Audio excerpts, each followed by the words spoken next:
Hello दोस्तों, जय हिंद। स्वागत है आपका अपना चैनल MK रॉय में। दोस्तों, आज की इस वीडियो में मैंने फिजिक्स के ऐसे प्रश्नों को इंक्लूड किया है जो कि दोस्तों NDA, SSC, navy, air force, RRB सभी परीक्षाओं में दोस्तों पूछे जाते हैं। तो सभी प्रश्न बहुत इंपॉर्टेंट होने वाले हैं। आप वीडियो को अंतिम तक देखने की कोशिश करिएगा, एक एक प्रश्नों को लगाने की कोशिश करिएगा। दोस्तों, बहुत महत्वपूर्ण प्रश्नों को मैंने इंक्लूड किया है।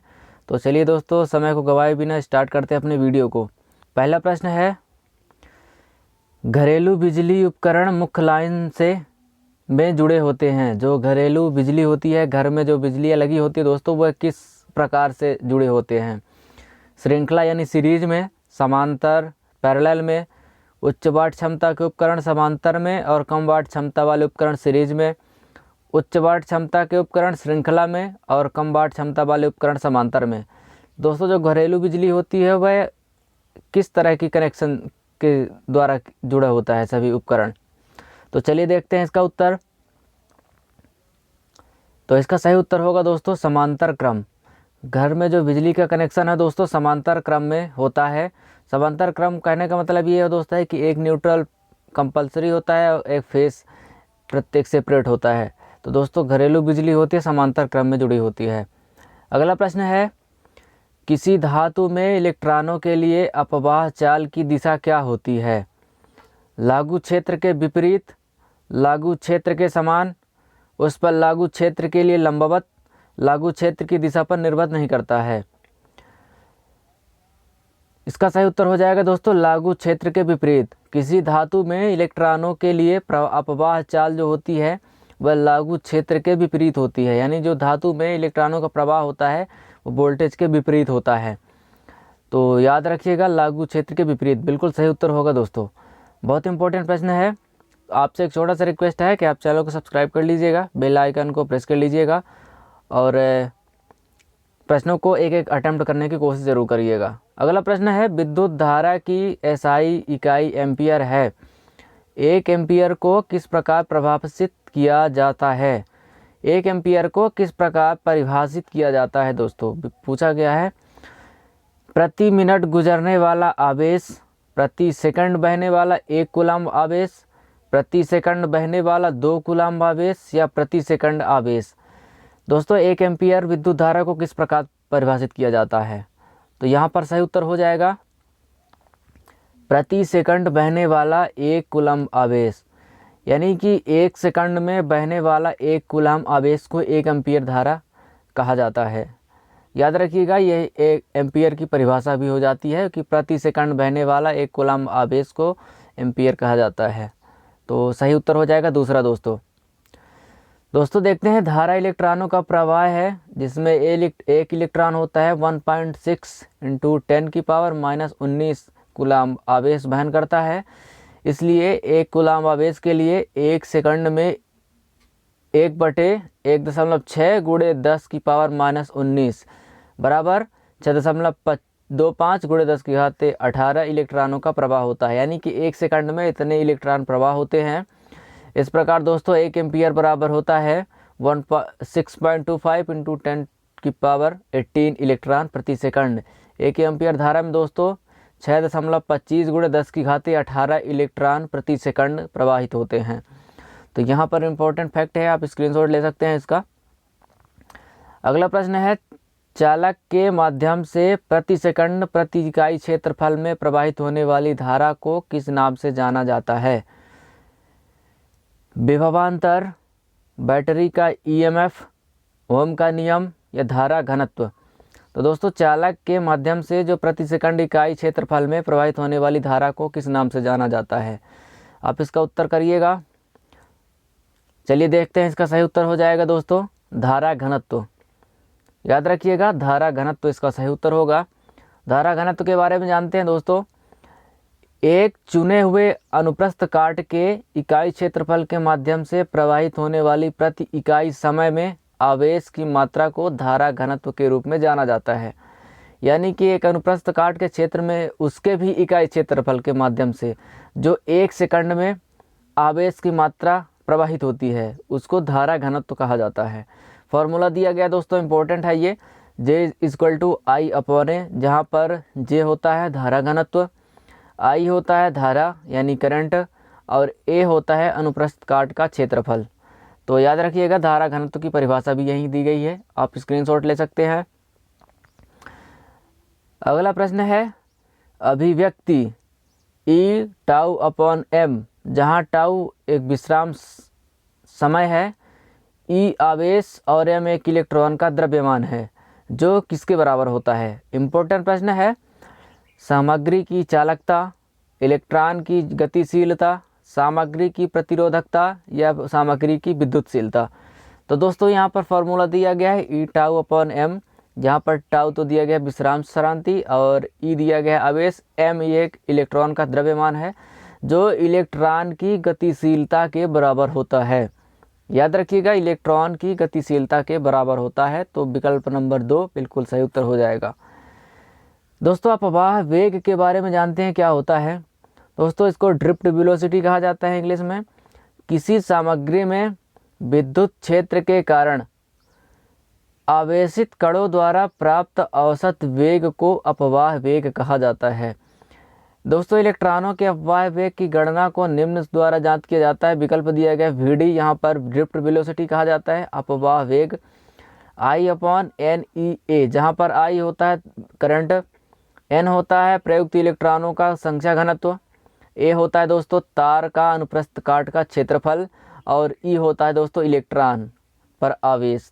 तो यहाँ पर हो जाएगा इलेक्ट्रॉन की गतिशीलता, सही उत्तर हो जाएगा। दोस्तों आप इंपॉर्टेंट फैक्ट को स्क्रीनशॉट ले सकते हैं, इंपॉर्टेंट जानकारी है। अगला प्रश्न है यदि 2 एम्पीयर की धारा 5 मिनट के लिए प्रवाहित हो रही है तो आवेश की मात्रा जो एक चालक के अनुप्रस्थ काट के क्षेत्रफल से गुजरेगी वह कितनी होगी। दोस्तों न्यूमेरिकल प्रश्न पूछे जाते हैं एनडीए की परीक्षाओं में, ये SSC RRB सभी परीक्षाओं में दोस्तों न्यूमेरिकल पूछे जाते हैं। तो आप इनको स्किप कर देते हैं, लेकिन आप मेरी वीडियो को देखते रहेंगे तो आप इसको लगा कर आएंगे।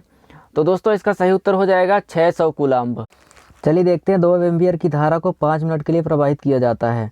दोस्तों यहाँ पर फॉर्मूला होता है इसका Q, यानी चार्ज का फॉर्मूला होता है दोस्तों IT, फॉर्मूला होता है चार्ज का IT, जहाँ पर Q होता है दोस्तों आवेश की मात्रा यानी चार्ज होता है दोस्तों, I होता है करंट, और T होता है टाइम इन सेकंड, यानी टाइम को हम सेकंड में इंक्लूड करते हैं। दोस्तों Q यानी पूछा गया है, तो चालक के अनुप्रस्थ काट से आवेश की मात्रा यानी Q पूछा गया है। तो दोस्तों Q is equal to I की वैल्यू दिया गया है 2 एम्पियर, और समय की वैल्यू दिया गया है 5 मिनट। तो दोस्तों 5 मिनट दिया गया है, चूँकि समय यहाँ पर इंक्लूड किया जाता है सेकंड में, तो 5 × 60 करेंगे।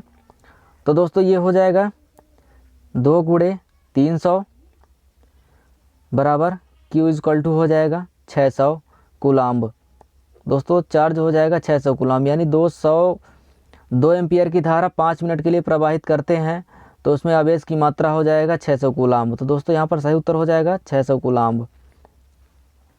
विद्युत बल्ब के ग्लास बल्ब को किस लिए सील कर दिया जाता है। जो दोस्तों विद्युत बल्ब होता है उसका कांच यानी ग्लास जो होता है उस बल्ब को सील कर दिया जाता है। क्यों किया जाता है? तंतु को ऑक्सीकरण से बचाने के लिए, अंदर तापमान बनाए रखने के लिए, आर्द्रता के प्रभाव को रोकने के लिए, या ऊपर के सभी। तो दोस्तों कौन सा विकल्प सही हो जाएगा? विद्युत बल्ब का जो ग्लास होता है उसको सील कर दिया जाता है, प्रमुख कारण क्या होगा? तो चलिए देखते हैं, इसका सही उत्तर हो जाएगा उपयुक्त में से सभी, यानी कि तंतु का ऑक्सीकरण को बचाने के लिए भी किया जाता है, तापमान भी अंदर का बना रहे और आर्द्रता के प्रभाव को रोका जा सके, इसलिए विद्युत के बल्ब को सील कर दिया जाता है। दोस्तों विद्युत बल्ब के भीतर जो होती है निष्क्रिय गैस एक विशेष दबाव बनाए रखती है, जिससे जो तंतु को वाष्पीकरण से रोका जाता है। और विद्युत बल्ब के ग्लास दोस्तों बल्ब को सील कर दिया जाता है ताकि बल्ब के अंदर के तापमान को बनाए रखा जा सके और इसे नमी से बचाया जा सके। इसलिए दोस्तों विकल्प सभी ऊपर के सभी सही हैं। दोस्तों नाइट्रोजन का उपयोग भी आर्गन की तरह किया जाता है। दोस्तों आपने देखा होगा जो फिलामेंट लैंप होते हैं उसका ऊपरी सिरा होता है दोस्तों सील किया रहता है, तो उसी के बारे में पूछा गया। दोस्तों उसमें ऑर्गन गैस भरी होती है और ऑर्गन के अलावा नाइट्रोजन गैस का भी उपयोग किया जाता है। तो सही उत्तर हो जाएगा दोस्तों ये तीनों विकल्प। अगला प्रश्न है एक चालक में 1 मिली एम्पियर की धारा बह रही है। दोस्तों ये प्रश्न न्यूमेरिकल है। एक चालक में पूछा गया है 1 मिली एम्पियर की धारा बह रही है, फिर चालक में प्रति सेकंड से गुजरने वाले इलेक्ट्रॉनों की संख्या क्या होगी। चालक में दोस्तों एक कंडक्टर में 1 मिली एम्पियर की धारा बह रही है, तो चालक में 1 सेकंड में गुजरने वाले इलेक्ट्रॉनों की संख्या पूछा गया है क्या होगी। तो यहाँ पर सही उत्तर हो जाएगा दोस्तों 6.25 इंटू 10 की पावर 15। तो 1 सेकंड में 6.25 गुणे 10 की पावर 15 इलेक्ट्रॉन प्रवाहित होंगे। यदि विद्युत धारा ले जाने वाले तारों के अनुप्रस्थ काट क्षेत्र में वृद्धि होती है तो इलेक्ट्रॉनों के अपवाह वेग का क्या होता है। अन्य सभी मापदंडों को स्थिर रखा गया है दोस्तों, यानी कि कांस्टेंट रखा गया है। तो कम हो जाता है, वही रहता है, बढ़ता है, या पूर्वानुमान नहीं कर सकते हैं। तो दोस्तों पूछा गया है कि यदि विद्युत धारा ले जाने वाले जो कंडक्टर होते हैं उनका अनुप्रस्थ काट के क्षेत्रफल में यदि वृद्धि कर दी जाए, यानी तार पतला है उसको यदि मोटा कर दिया जाए, तो इलेक्ट्रॉनों के जो प्रवाह होता है उसमें क्या होगा, ड्रिफ्ट वेलोसिटी क्या होगी। तो दोस्तों हो जाएगी, कम हो जाता है।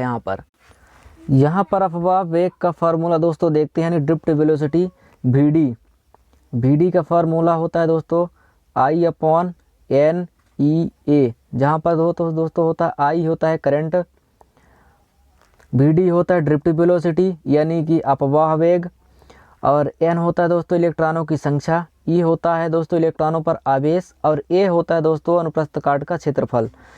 तो यानी दोस्तों तारों के अनुप्रस्थ काट का क्षेत्रफल। तो यहाँ पर आप फॉर्मूला से समझ रहे होंगे कि वी जो है इन्वर्सली प्रोपोर्शनल टू 1/A है। तो यहाँ पर दोस्तों यदि वी को इंक्रीज़ करेंगे तो A डिक्रीज़ होगा, लेकिन यहाँ पर पूछा गया है अनुप्रस्थ काट क्षेत्रफल में वृद्धि होती है, यानी A को हम बढ़ाएंगे तो दोस्तों वी डिक्रीज़ होगा, यानी कि A की वैल्यू बढ़ेगी तो वी ड्रिफ्ट वेलोसिटी कम होगी। तो वही पूछा गया है दोस्तों कि अनुप्रस्थ काट के क्षेत्र में वृद्धि होती है तो इलेक्ट्रॉनों के अपवाह वेग का क्या होगा। तो दोस्तों इसको वृद्धि करेंगे तो वी डाउन होगा, तो सही उत्तर हो जाएगा दोस्तों कम हो जाएगा। तो यहाँ पर सही उत्तर हो जाएगा दोस्तों कम हो जाएगा, बिल्कुल सही उत्तर होगा। एक चालक में अपवाह वेग और विद्युत क्षेत्र के परिमाण का अनुपात क्या होगा। चालक में जो ड्रिफ्ट वेलोसिटी होती है और विद्युत क्षेत्र जो होता है उसके परिमाण का, मैग्नीट्यूड का अनुपात क्या कहलाता है। सामग्री की चालकता, इलेक्ट्रॉनों की गतिशीलता, सामग्री की प्रतिरोधकता, या सामग्री का परावैद्युतांक। तो दोस्तों चालक में अपवाह वेग और विद्युत क्षेत्र के परिमाण का अनुपात होता है दोस्तों इलेक्ट्रॉनों की गतिशीलता। तो याद रखिएगा इलेक्ट्रॉनों की गतिशीलता इज इक्वल टू चालक में अपवाह वेग अपान विद्युत क्षेत्र का परिमाण। यह दोस्तों इम्पोर्टेंट फार्मूला बन जाता है, तो आप इसको याद कर लीजिएगा, बहुत इम्पोर्टेंट है। तो दोस्तों आज के लिए बस इतना ही। कैसे लगे प्रश्न दोस्तों आप लाइक करके बताइएगा, आपके कमेंट करिएगा दोस्तों कैसे उत्तर, आपसे कितने उत्तर सही हुए। दोस्तों चैनल को सब्सक्राइब ज़रूर कर लीजिएगा ताकि ऐसे वीडियो आपके यहाँ तक पहुँचती रहे। दोस्तों बहुत इंपॉर्टेंट प्रश्नों को मैं इंक्लूड करता हूँ जो कि कई बार परीक्षा में पूछे जा चुके हैं और एक्सपेक्टेड हो जाते हैं। तो चलिए दोस्तों मिलते हैं अगले वीडियो में और ही शानदार प्रश्नों के साथ। तब तक के लिए जय हिंद, धन्यवाद।